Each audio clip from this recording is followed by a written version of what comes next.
Hey everybody, Dave here, Hidden Free Investing, and welcome back to another video. In this video, I'm going to go ahead and go through 3 dividend ETFs, and I kind of went over these as a selection for myself, and I ended up going with DGRO, but is there another one out there that's better than DGRO? And because I had VYM, I currently have VYM at this point, and DGRO doesn't really have anything in it, but that's what I'm going to end up going to.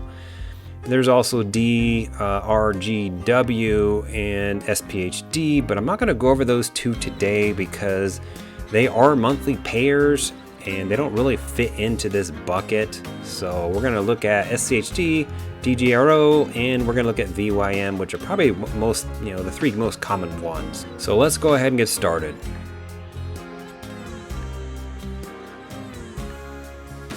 The information expressed in this video is my opinion and my opinion only. This information is for entertainment purposes only. Please do your own research.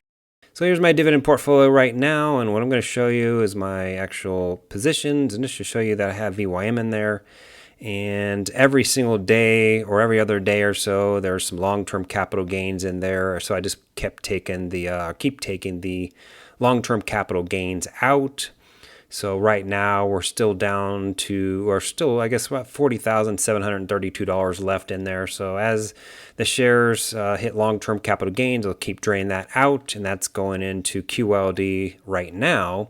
But I do have DGRO way up at the top up here, and there's only one share in there.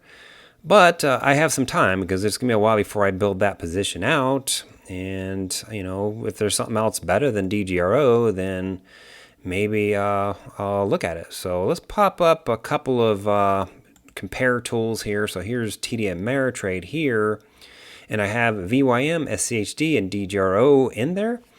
And so I'll just kind of comparison against them all. We're just going to make some, shout outs here, some things that we kind of noticed there. So 1 year return, 32% for VYM, 40% for SCHD, and then 31% for DGRO.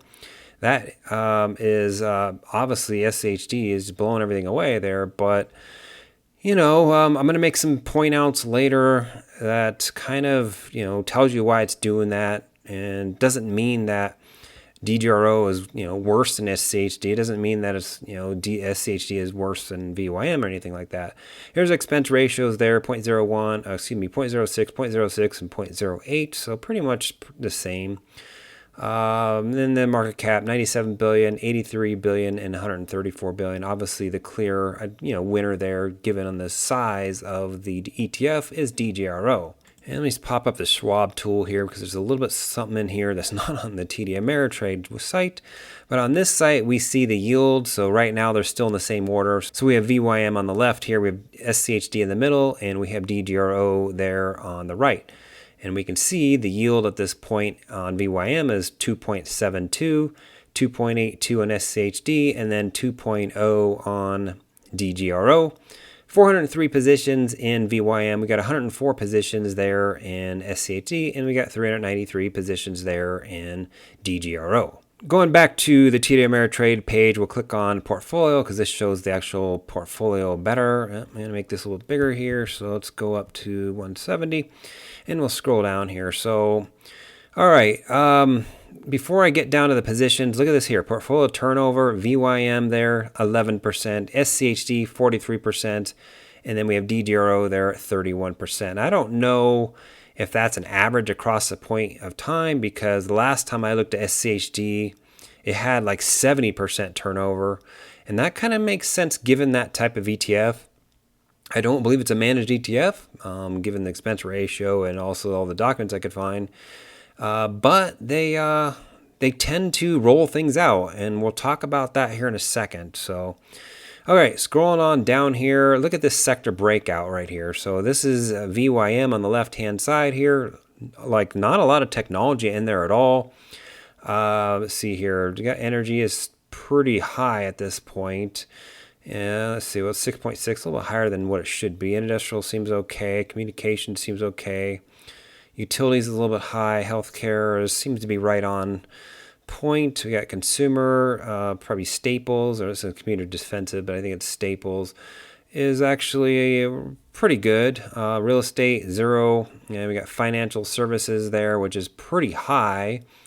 And then we got basic materials at 4.5, and then we got consumer cyclical at 5.7.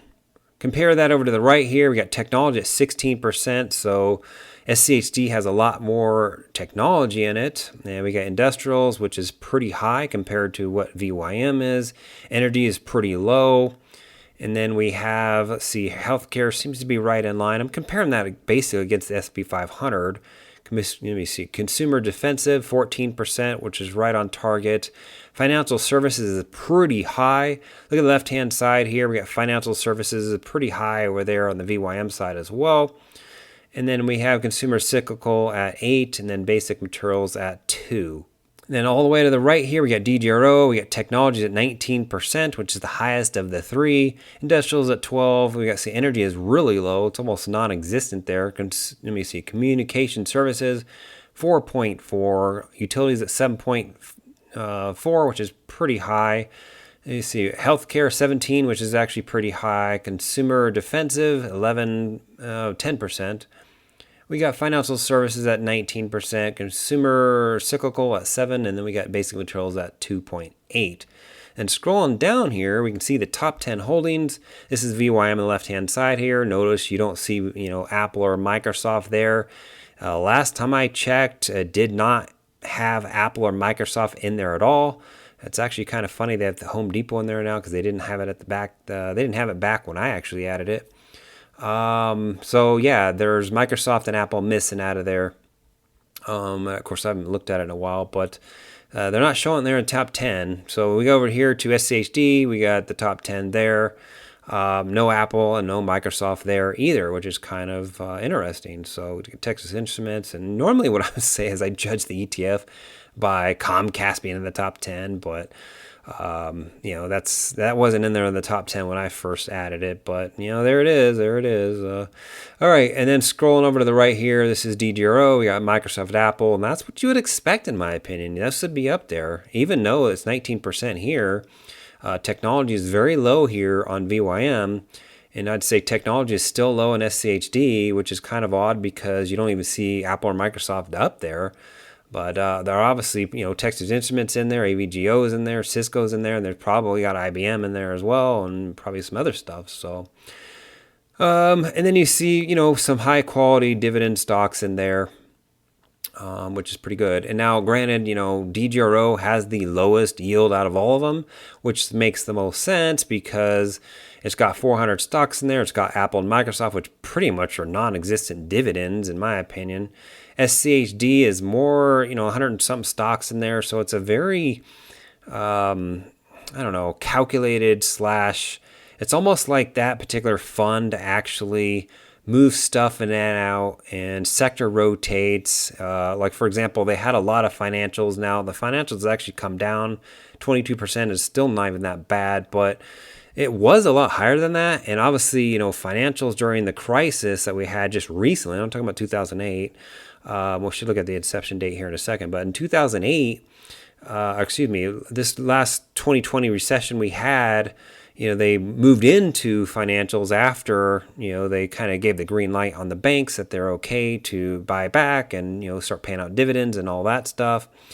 And, obviously that fund took advantage of it, and it actually did really well because of that. But we're going to look at the performance here of all three of these in a second. We'll go back, several years and just kind of compare them against each other, and we'll also compare them against the S&P 500. Looking here at the morning stars, we got 4 stars on the VYM. We got 5 stars on SCHD. We got 5 stars in DGRO. Which is your favorite dividend ETF? Comment below. Go ahead and like and subscribe and set that bell notification. So here are the inception dates here. VYM is November 2006. We got SCHD here as October 2011. And we have DGRO there as June 2014. Let's look at the performance of these. So let's go to performance here. And let's scroll down, and then we'll make this a little bit bigger here. Okay, there we go.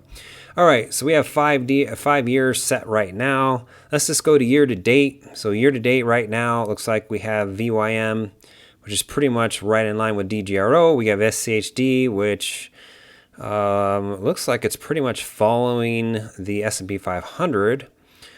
So obviously it looks like it's performing a little bit better than the rest. So 5 years, what did I look at year to date up here? So that's year to date. So scrolling down here to year to date, 19%, 22% on SCHD, and then DGRO is at 19%.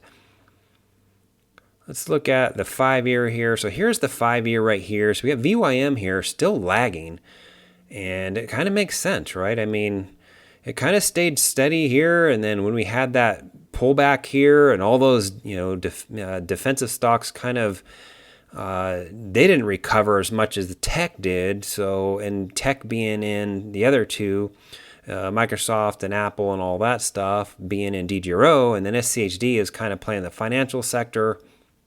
And there's some other stocks also missing out of VYM as well. At the time when I looked at it, I think Home Depot wasn't in there, and Starbucks wasn't in there.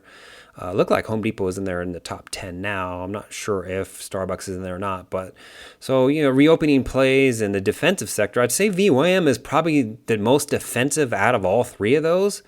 But obviously with defense, you get not as good return, right? So it's not going to follow the S&P 500 or even come close to it. So DGRO is pretty much right up there in line with SCHD, which is pretty interesting because they're not even really remotely the same. One's got 400 stocks in it. One has 100 plus stocks in it. So there's different strategies in those two dividend ETFs. DGRO only has like a 2% yield, and then SCHD has like a 2.7, somewhere around there yield. So, SCHD is doing a pretty good job. For me, I just wanted to be in something that was a little bit more diversified than SCHD, because SCHD has got a lot of turnover in it. And, they're just trying to play the next biggest sector, in my opinion. Like financials they just played, and now they're, who knows what they're trying to play now. They might be trying to play industrials or something like that.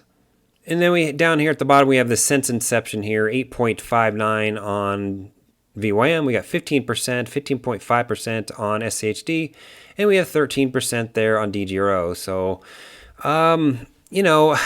that's a tough one. If you want more yield, then I'd say SCHD might be a better way to go. But I also feel that it's not as defensive as DGRO is.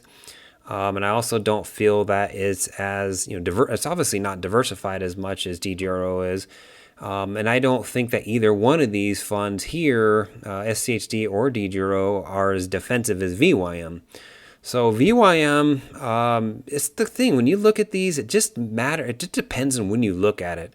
If you look at these ETFs when the NASDAQ is pulling back, but the Dow Jones is going up, then guess what? VYM is going to outperform the other two, in my opinion, right? If the NASDAQ is doing very well, and let's say the Dow is pulling back, then SCHD and DGRO are going to do better. So it just depends on when you look at it, right? So in SCHD, I think it's just you got to look at it in a vacuum or whatever, because, if the financials are doing well at the time and then it was, had it was heavy financials, then that's going to outperform the rest. But you got to understand the reason why it's outperforming. It's not just that it's hands down a better ETF. You got to kind of take everything into account here. You got to look at how defensive it is, what is it invested in, and, if you're trying to get more yield out of something, then maybe that's the way to go than over DGRO. But if you want to have more diversification, then maybe DGRO is the way to go with a little bit less dividend yield. So it's just, like I said, it depends on when you look at these ETFs, right? And I had SPHD in here, and I also had DGRW in here, and it was not. Those things are just, they're a different can of worms. Obviously, DGRW is a lot better than SPHD, and it's basically almost the same thing as DGRO, with the exception it has a higher expense ratio because they actually pay out monthly. Obviously, SPHD pays out monthly as well, but it's just, like 50 stocks in there, and it's kind of like bottom of the barrel. Stocks that are okay, but they're not the best. They're high yielders. They're kind of like chasing yield in there. They claim that it's low volatility, but it's really not. So, yeah, so that kind of covers these three ETFs here. There's probably some other ones too. I think ETV or something was another one, if I'm not mistaken. I know that a lot of people like SCHD, but for me right now, I still think that DGRO still wins out.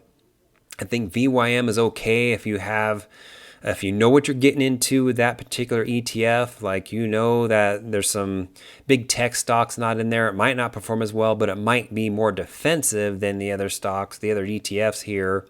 That might be a better way to go for you, especially if you own those individual positions in your dividend portfolio or in some other portfolio that you own, right? So you're kind of covered, right? So anyways, go ahead and comment down below what your favorite dividend ETF is, and also tell me why you like that one. Don't just say, I like it. So anyways, until next time, please go ahead and like and subscribe, and we'll see you in the next video. Thanks for watching.